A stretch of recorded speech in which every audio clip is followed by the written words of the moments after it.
தலையில் உட்காந்து கீழே வால்ட் அடிக்கணும். அது சின்ன டைமிங் மிஸ் ஆகி கழுத்துல லேண்ட் ஆச்சு. அதை பார்த்து எனக்கு கழுத்து அந்த டொக்குன்னு சத்தமே கேட்டுச்சு. எங்களுக்கு எனக்கு உயிரே போயிடுச்சு. ஐயோ என்ன ஆக போதோ ஏதோ வருது மனசுல.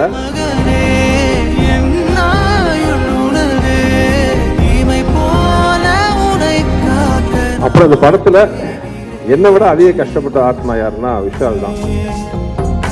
கிட்டத்தட்ட ஒரு வருஷம் வெறும் பச்சை தண்ணியை குடிச்சுக்கிட்டு நாங்களாம் சாப்பிடும்போது சோத்தை எல்லாம் மூந்து பார்த்துக்கிட்டு அவ்வளோ கஷ்டப்பட்டாரு.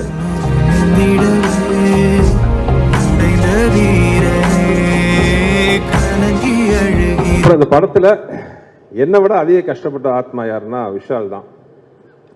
தெரியாதனமா அவர்கிட்ட சொல்லிட்டேன், கிளைமாக்ஸ் வந்து ஒரு 8 பேக்ஸில் வரணும்ட்டு. சரின்ட்டாரு. But due to some reasons வந்து அந்த 8 பேக்ஸ் ஷூட்டிங் தள்ளி போயிடுச்சு. கிட்டத்தட்ட ஒரு வருஷம். அந்த வருஷம் அந்த 8 பேக்ஸை மெயின்டைன் பண்ணுறது சாதாரண விஷயம் கிடையாது. வெறும் பச்சை தண்ணியை குடிச்சிக்கிட்டு நாங்களாம் சாப்பிடும்போது சோத்தை எல்லாம் மூந்து பார்த்துக்கிட்டு அவ்வளோ கஷ்டப்பட்டார். இன்ஃபேக்ட் ஃபைட் சீக்வன்ஸ்லாம் நிறைய இடத்துல வந்து விளையாட்ட சொல்ல உயிரை பணையம் வச்சு.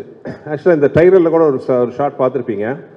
அவர் மொட்டராஜ தலையில் உட்காந்து கீழே வால்ட் அடிக்கணும். அது சின்னதாக டைமிங் மிஸ் ஆகி கழுத்தில் லேண்ட் ஆச்சு.